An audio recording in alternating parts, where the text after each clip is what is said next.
Judi online, birahinya masyarakat Indonesia. Judi online, khususnya di Indonesia, sudah menjadi musuh bagi kita semua. Kita semua di sini maksudnya orang yang sadar dan masih waras. Tapi di satu sisi, ada banyak orang yang menjadikan judi online ini sebagai birahi mereka. Memuaskan hasrat penasaran bagi mereka para pemain untuk bisa make money secara cepat. Tanpa melakukan judi online, para pemain nggak akan mendapatkan yang namanya kenikmatan dunia. Apalagi saat menang, semua kenikmatan itu menjadi sangat candu dan membuat otak mereka menjadi bodoh dan malas untuk mencari uang. Nah, di video ini, Mimin akan membahas soal judi online yang belakangan lagi merebak di berbagai kalangan di Indonesia. Bahkan bodohnya, banyak anak kecil yang masih SD di Indonesia sudah melakukan kegiatan birahi ini. Sangat menjijikan dan bodoh. Oh ya, pastikan kamu nonton video ini sampai habis. Dan jangan lupa untuk subscribe channel ini. Dan jangan lupa nyalain loncengnya ya. Yaps, langsung aja. Di video ini Mimin akan membagi menjadi beberapa chapter. Well, di chapter pertama, yaitu semua orang harus tahu. Di chapter ini Mimin akan membahas fakta-fakta yang bikin kamu terkejut dan gak habis pikir aja. Kok bisa seperti ini? Selanjutnya di chapter kedua, yaitu alur birahi ini terjadi. Di chapter ini, Mimin akan menjelaskan gimana awal mula judi online menjadi birahi untuk sebagian orang. Kemudian di chapter ketiga, yaitu gerak lambat dari pemerintah. Sesuai judul, di chapter ini Mimin akan menjelaskan gerakan pemerintah yang sangat lambat dalam memberantas perjudian ini. Dan di chapter terakhir, yaitu pemberhentian. Di chapter ini Mimin akan membahas dampak judi online dan cara yang paling efektif untuk mengatasi permasalahan ini. Tanpa basa-basi, langsung aja kita masuk ke chapter pertama. Semua orang harus tahu. Di 2023 PPATK yang merupakan singkatan dari Pusat Pelaporan dan Analisis Transaksi Keuangan mencium total transaksi judi online mencapai di angka 300 triliun rupiah lebih. Gak cukup sampai di situ. Di kuartal pertama 2024 aja, jumlah transaksinya berada di angka 600 triliunan rupiah. Itu kalau kita totalin selama 2023 hingga kuartal pertama 2024. Total transaksinya mencapai 900 triliunan rupiah. Duit segitu bisa untuk membangun IKN, dan seenggaknya bisa melunasi sebagian hutang negara. Lagi-lagi Mimin harus mengatakan, kalau judi online ini menjadi birahinya sebagian orang, baik yang kaya, apalagi yang miskin. Dan perkataan Mimin ini terbukti dari data PPATK yang mencatat ada sekitar 3,2 juta orang Indonesia yang aktif bermain judi online. Dan dari jutaan orang tersebut, sekitar 80 ribu bermain judi online terdeteksi berumur di bawah 10 tahun. 440 ribunya berasal dari umur 10-20 tahun. Gak sampai situ aja, ada sekitar 520 ribu pemain yang berumur 21-30 tahun. Dan sisanya dihuni oleh pemain yang berusia di atas 30 tahun. Nah, perlu kamu tahu juga, kalau kelas menengah ke bawah sering menghabiskan uangnya berkisar 10-100 ribu untuk bermain judi online. Dan itu setiap hari mereka lakukan. Dapat uangnya dari mana? Ya jelas, dari jajan yang diberikan oleh orang tua mereka, atau dari hasil kerja sendiri bagi mereka yang berusia kepala dua. Dan inilah menjadi bagian dari alur, kenapa birahi ini terjadi, yang akan Mimin jelaskan di chapter kedua nanti. Terus yang bikin kita terkejut lagi, judi online yang ada di Indonesia 90% servernya berada di luar negeri. Jadi bukan di dalam negeri seperti yang kita pikirkan.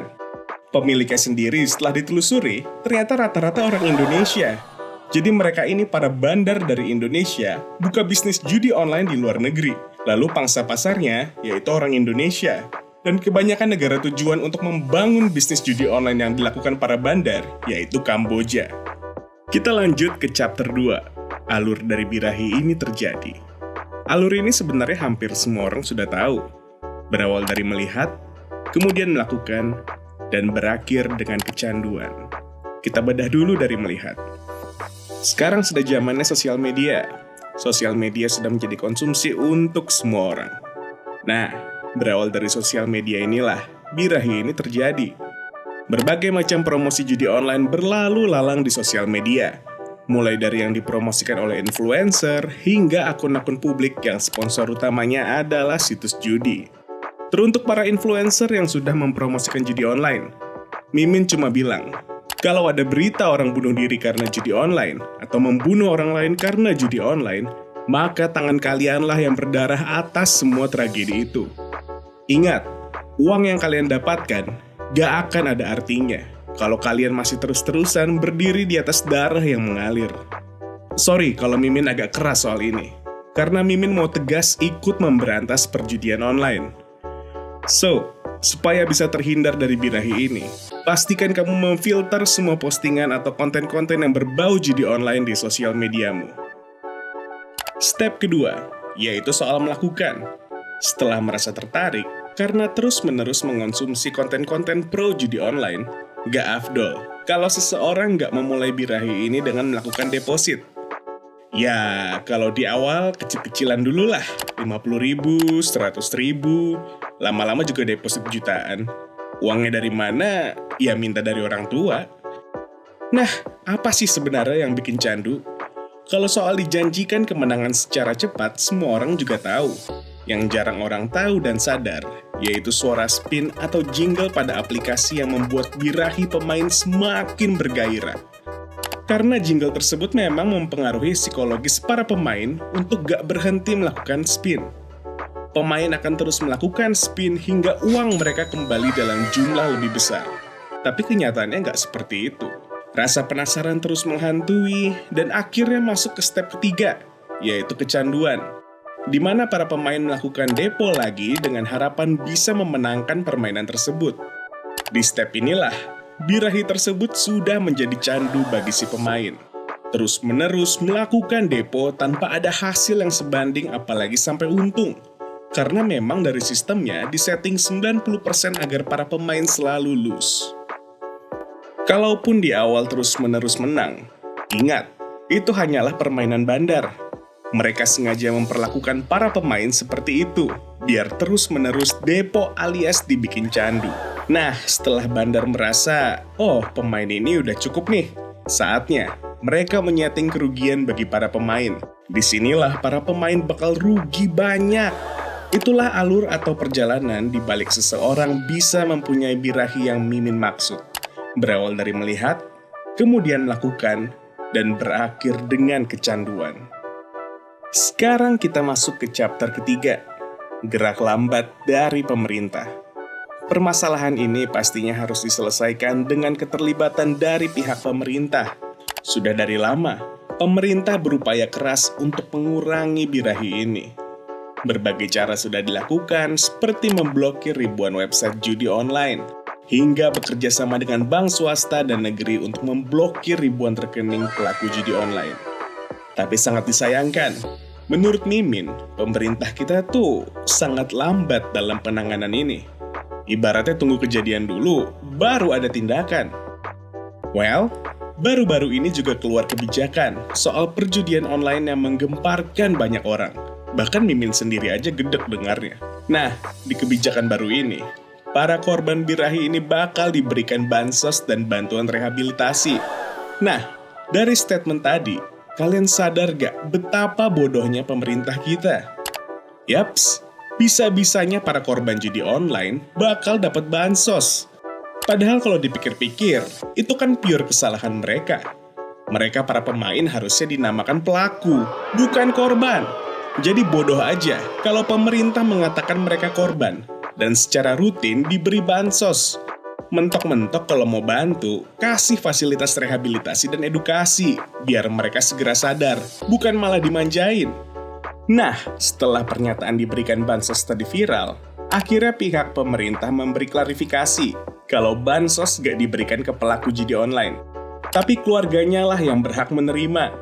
Jadi di sini, korban yang dimaksud pemerintah adalah keluarga yang terdampak, bukan pelaku. Sekarang kita mikir lagi, kalau sebelum klarifikasi tadi pemerintah ingin memberikan rehab ke korban, dan setelah klarifikasi, korban yang dimaksud yaitu keluarga pelaku. Itu artinya bantuan rehab tersebut ditujukan buat keluarga pelaku. Terus tujuannya apa? Mereka kan nggak ikut dalam birahi ini. Selain itu, akhir-akhir ini juga Jokowi bertindak tegas dengan membuat satgas khusus untuk memberantas judi online. Ya, meskipun ini dibilang terlambat, oke lah, Mimin hargai dan kasih aplaus buat pemerintah. Nantinya Satgas tersebut bertugas untuk pencegahan dan penegakan hukum soal perjudian online. Satgas ini juga punya anggota yang spesialis ngurus agama, pendidikan, teknologi, sosial, hingga perlindungan anak. Pokoknya semua kementerian di RI dilibatkan dalam Satgas ini. Ya, semoga aja Satgas tersebut nantinya bisa bekerja dengan baik, alias gak kelemar-kelemar. Tahu gak? Belakangan lagi viral soal kasus pembunuhan yang dilakukan oleh Polwan dengan membakar suaminya yang kecanduan judi online yang juga seorang polisi. Nah, dari kasus ini tuh, untuk mengantisipasi supaya nggak terjadi di lingkup kepolisian, Polres Bengkulu Utara sampai-sampai harus merazia seluruh HP petugas kepolisian di sana. Program razia dadakan di kalangan penegak hukum kayak gini tuh harus digalakan lagi. Gak cuma diberlakukan di satu daerah, tapi harus diberlakukan serentak. Nah, sampailah kita di chapter keempat ini, yaitu pemberhentian. Akan banyak muncul pertanyaan, kapan semua ini akan berakhir? Kalau menurut Mimin, ini gak akan ada akhirnya. Karena bagaimanapun kebijakan dari pemerintah, bandar itu akan selalu kreatif untuk menemukan celah agar mereka terus-menerus cuan dari birahi ini. Kalau solusi dari Mimin cukup dua, yaitu yang pertama, pertegas lagi hukum soal perjudian online. Ada oknum pejabat yang terlibat birahi ini, langsung tindak tegas. Kalau bisa hukum mati. Ya, seperti yang pernah viral dulu. Ingat gak? Orang DPR yang katanya main Candy Crush saat lagi rapat. Padahal itu mah lagi birahi judi online. Dan yang kedua, perketat lagi sistem digital kita. Mimin sangat menyarankan bagi pemerintah untuk bekerja sama seenggaknya dengan pihak swasta. Karena pihak swasta biasanya diisi talenta muda yang lebih terampil soal teknologi. Dibandingkan orang pemerintah yang, sorry to say, kebanyakan masih gaptek. Nah, kalau itu tadi tugasnya pemerintah. Sekarang tugasmu yang nonton video ini, yaitu membatasi dirimu dengan konten-konten soal perjudian yang ada di sosmed. Kalau misalnya di FYP-mu nih, muncul iklan judi online, langsung skip aja. Atau lapor sebagai spam atau penipuan. Nggak apa-apa kok. Nantinya biar algoritma sosmed tersebut tahu kalau kamu nggak suka dengan jenis konten tersebut, sehingga algoritma nggak menampilkan lagi ke FYP-mu. Well, Mimin terasa sampai di sini dulu. Keresahan Mimin dan kita-kita semua yang masih waras. Semoga aja kita, kerabat, dan keluarga kita dijauhkan dari birahi ini. By the way, kalau kamu yang nonton video ini misalnya mantan pemain judi online, boleh share nih pengalamanmu di kolom komentar. Gimana sih caranya kamu bisa move on dari kecanduan birahi ini? Well, kalau kamu orang yang suka konten mengedukasi dan mendidik seputar keuangan, teknologi, ekonomi, dan bisnis seperti video ini, pastikan kamu sudah subscribe channel Miliarder ya. Dan jangan lupa untuk nyalain loncengnya, biar kamu nggak ketinggalan konten-konten terbaru dari Mimin setiap minggunya. Teruntuk kamu yang juga aktif di Instagram dan TikTok, jangan lupa follow Instagram kami dan TikTok kami juga ya. Karena kami selalu aktif untuk membagikan insight yang bikin kamu lebih cerdas dan lebih cuan. So, sampai ketemu lagi di video selanjutnya. Salam cuan dan semua orang berhak menjadi miliarder.